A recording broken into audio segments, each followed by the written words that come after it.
Terima kasih.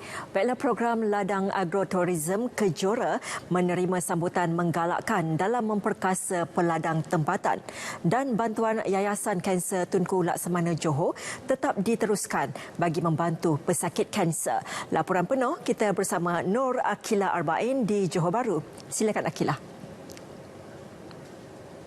Baik, terima kasih Nur Lela.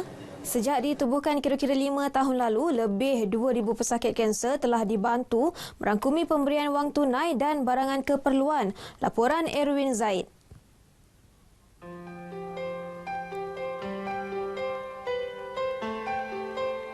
Yayasan Kanser Tunku Laksamana Johor ditubuhkan pada 26 Jun 2015. Objektif penubuhannya adalah untuk membantu pesakit warga Malaysia yang menerima rawatan di hospital kerajaan negeri. Antara bantuan disalurkan termasuk perubatan, peralatan, CAT scan, bantuan keperluan khas dan bantuan tambang ke hospital. Kami telah berkolaborasi dengan 4 buah hospital, Hospital Sultan Ismail, Hospital Sultan Aminah, Hospital Nur Ismail di Batu Pahat dan Hospital Pakar Sultan Fatimah untuk menyalurkan bantuan Yayasan Kanser ini kepada pejuang-pejuang kanser tersebut. Yayasan yang diilhamkan almarhum Tunku Laksamana Johor, Tunku Jalil Sultan Ibrahim, turut menjadi platform untuk menghubungkan pesakit kanser bersama penjaga dan dermawan. Tambahnya, yayasan turut bertanggungjawab dalam memberi pendedahan kanser kepada umum bagi meningkatkan kesedaran terhadap penyakit tersebut. Saya berharap Yayasan Kanser Tunku Laksamana Johor ini akan terus menyambung legasi perjuangan almarhum Tunku Jalil dan dapat membantu lebih ramai lagi pejuang-pejuang kanser.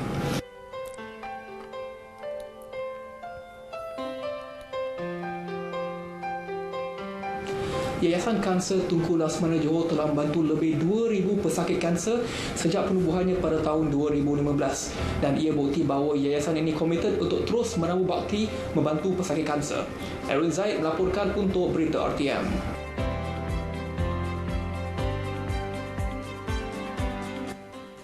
Program Laksamana Run berlangsung dari 1 November sehingga 10 Disember lalu berjaya menarik hampir 3,000 penyertaan dari seluruh negara.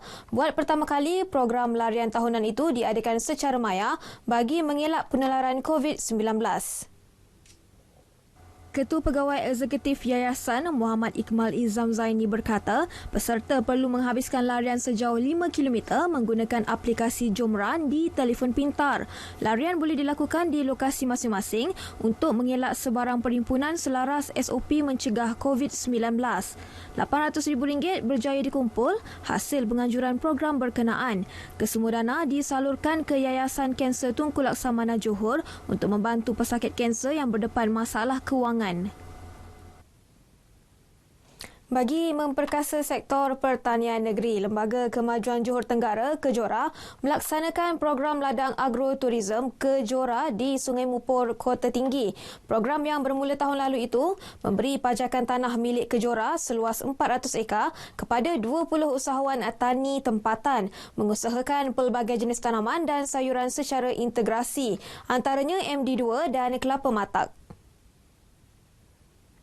Adun Sedili Rasman Isnain berkata, kaedah pertanian secara integrasi dilihat praktikal kerana peladang tidak perlu menunggu lama untuk menuai hasil dan meraih pendapatan. Kaedah itu juga dapat mengoptimumkan penggunaan tanah dan mengelak penerokaan kawasan baharu secara berlebihan. Ini termasuk pengurus-pengurus Pelda sedang berusaha mencari tanah-tanah yang boleh dipajak. Jadi benda ni, bila nanas ni dari segi pulangan yang besar dan dia boleh menghasilkan dalam masa pusingan dia selama 5 tahun. Kaedah penanaman secara integrasi juga membolehkan peladang menuai beberapa hasil tanaman dan dijual dalam tempoh berbeza. Tanaman emas ni seekar dia boleh tanam 17,000 ekar, 17,000 pokok dan selama ini kita tahu nanas hanya ditanam di tanah gambut. Tapi itu dululah. Nanas sekarang boleh tanam di semua jenis tanah. Yang terbaik untuk nanas MD2 adalah memang di tanah bukit macam ni. Dia akan lebih manis, menghasilkan lebih manis dan dulu mungkin kita menggunakan tanaman tunggal. So tanaman hanya boleh keluarkan dalam, contohnya dalam 20 ekar ni cuma boleh keluarkan satu tanaman saja. So bila kita buat integrasi ni, kita boleh gunakan lebih dan kita boleh menyumbang kepada kehendak ataupun permintaan negara kepada nanas. Selain tanaman, peladang juga mengusahakan ternakan seperti ayam kampung, kambing dan ikan air tawar. Kita fokuskan ya tanaman nanas. Di samping tanaman nanas tu kita akan selingkan dengan tanaman sayur dan juga ada kolam yang mana kita akan membela ikan air tawar yang penghasilan lebih kurang dalam 400,000 dalam setahun. Dan satu kolam itu kita boleh isi lebih kurang dalam 100,000 ikan.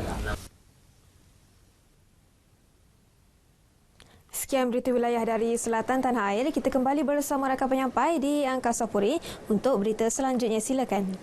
Akila, terima kasih. Baiklah saudara, kita berehat seketika dan kembali bersama Syah selepas ini.